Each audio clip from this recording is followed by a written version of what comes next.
are back again, and this time I brought Paul back. Paul, welcome back. This is your, I think, your fourth video that we're doing on this Jerusalem thesis. Am I correct? Yes, that's right. So thank you for having me. Thank you for having me, Jay.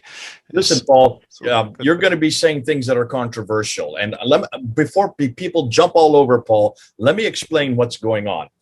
We have always said that we're not interested in the 9th and 10th century traditions. You've heard me say this ad nauseum, and that I would only bring people on board, people who are willing to actually ask the historical questions. The historical questions are, where did this man Muhammad exist? The question, when did he do what he did? Where did the Quran begin? And where was this city called Mecca? We're really looking at the book, the man, and the place. The book being the Quran, the man being Muhammad, and the place being Mecca.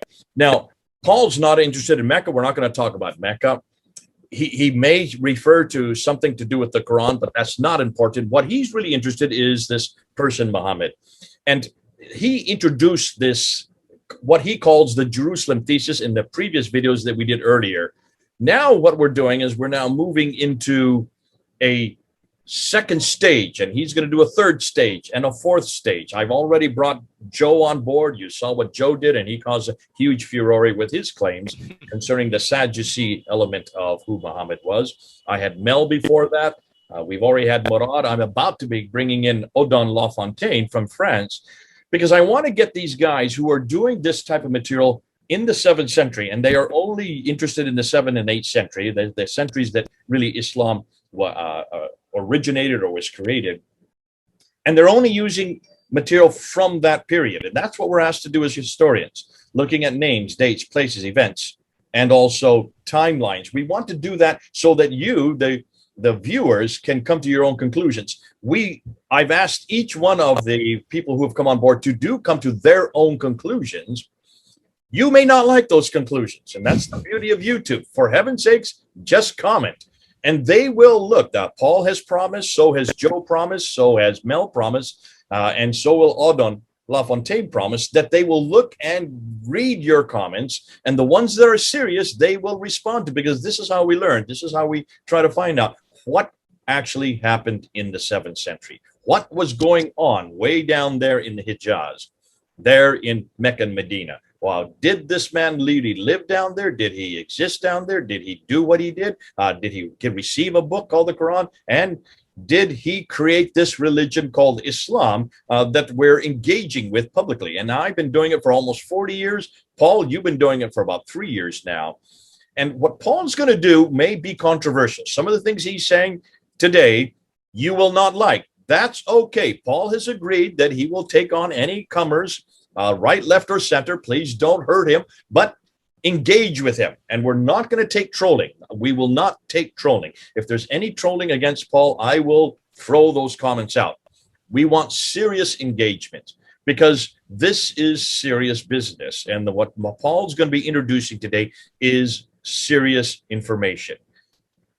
Having said that, we do certainly want we do want the engagement, though. We do want people to try to reflect on what Paul's doing, what he's introducing. I don't agree with everything Paul says. I'll put that from the get-go. I haven't agreed with everything Joe says, even Mel. And that's why in some ways, I have the luxury of sitting back and listening to all these guys bring their different theories up and try to support it, and then try to make sense of it. And we will make sense of it, but that's going to take maybe a few months, maybe even some years, because there's so much new material that's coming onto the plate.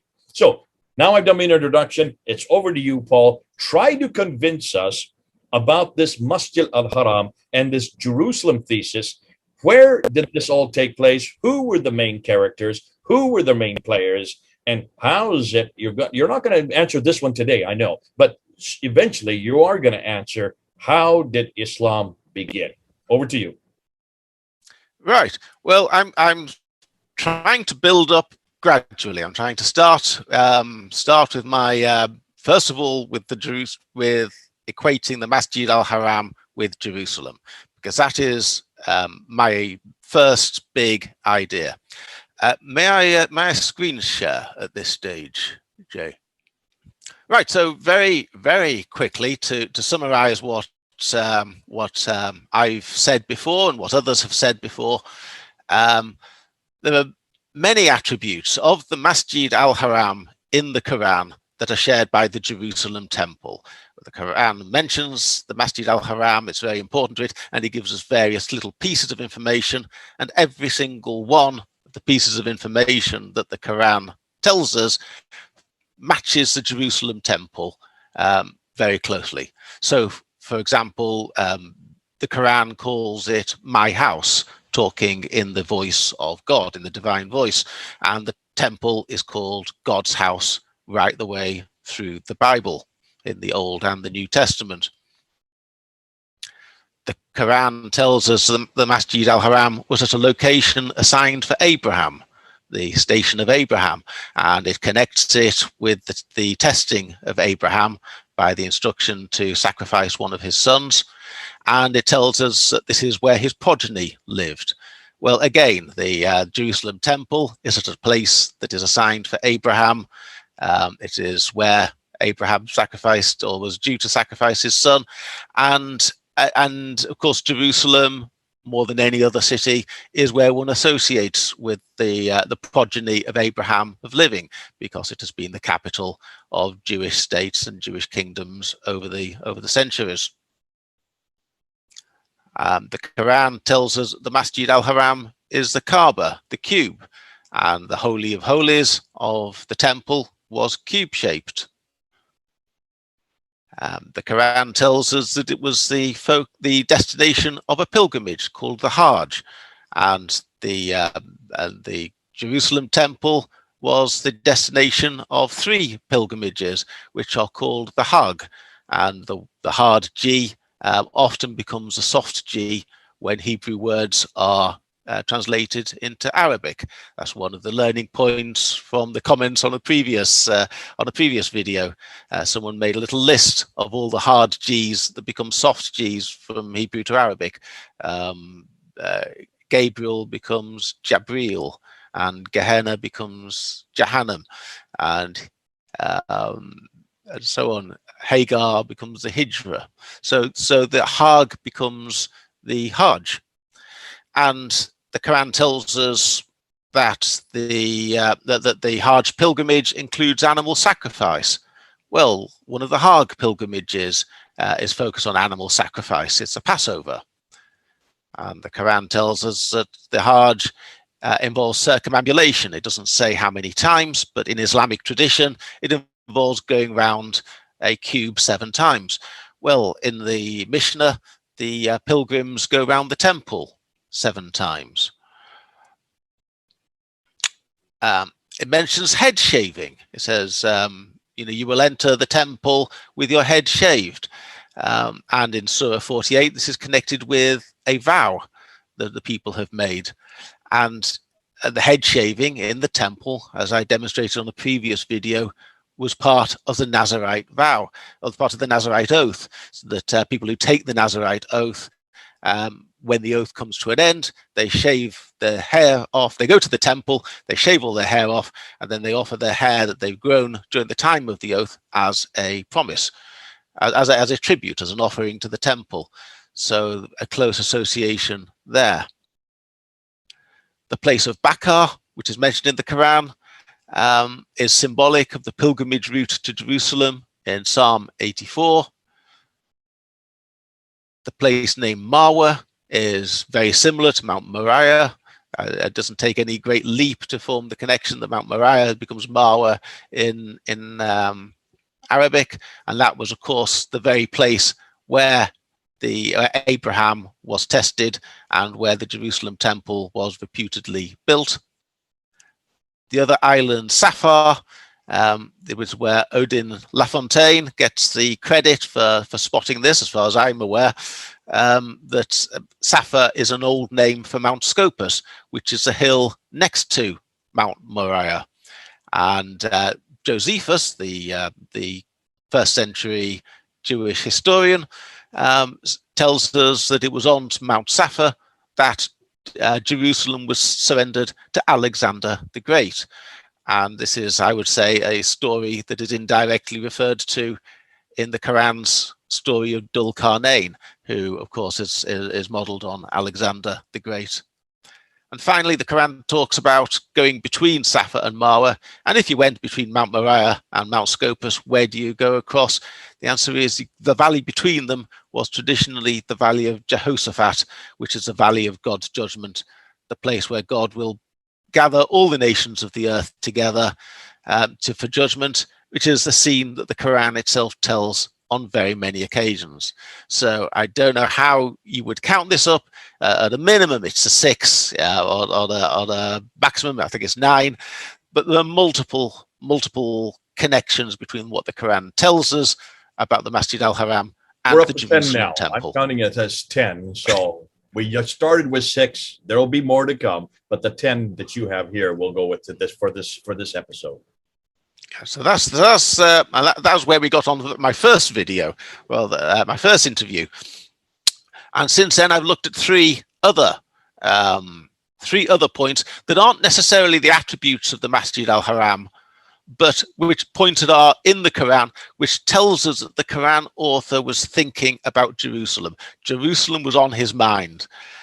Firstly, the Quran and Islamic tradition accepts that Jerusalem and the environment of Jerusalem is the eschatological landscape. It is where the end day will be played out.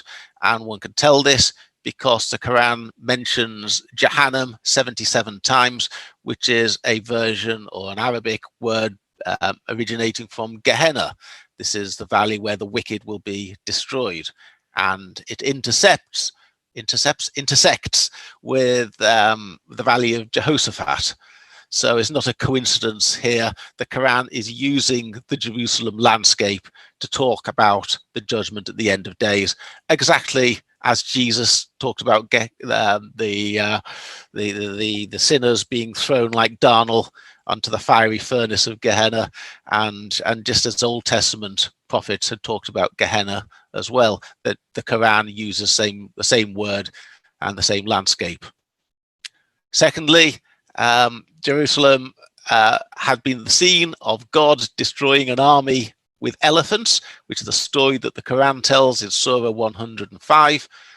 In the book of Maccabees, I explained that the Seleucid king Nicanor had besieged Jerusalem with elephants, and I think this is an allusion that the Quran is making when it talks about the companions of the elephant being destroyed by God.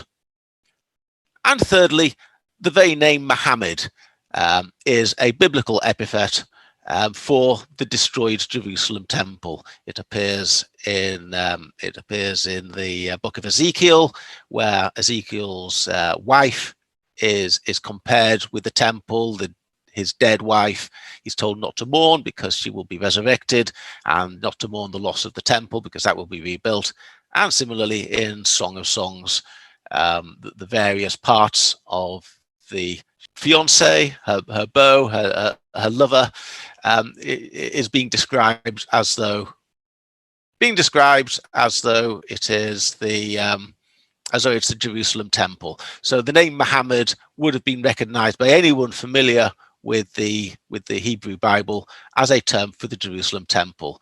So time and time again, the Quran takes us to Jerusalem and is very much Jerusalem focused. That's as far as I have got to. Yeah.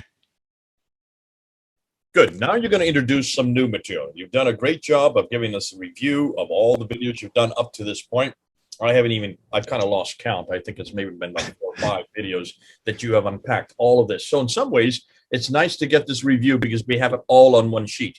And I would encourage all of you who want to engage with Paul, grab this sheet, print it out, go through it so that you are cognizant and able to take each one of these categories and be able to not only discuss it, but argue it, and then bring it and introduce it to your Muslim friends and see how they respond to this, because this is pretty damaging. This is very damaging. It situates almost everything we know of what the author of the Quran is introducing. It situates it not in Mecca, but way up 1,000 miles further north in Jerusalem. Now,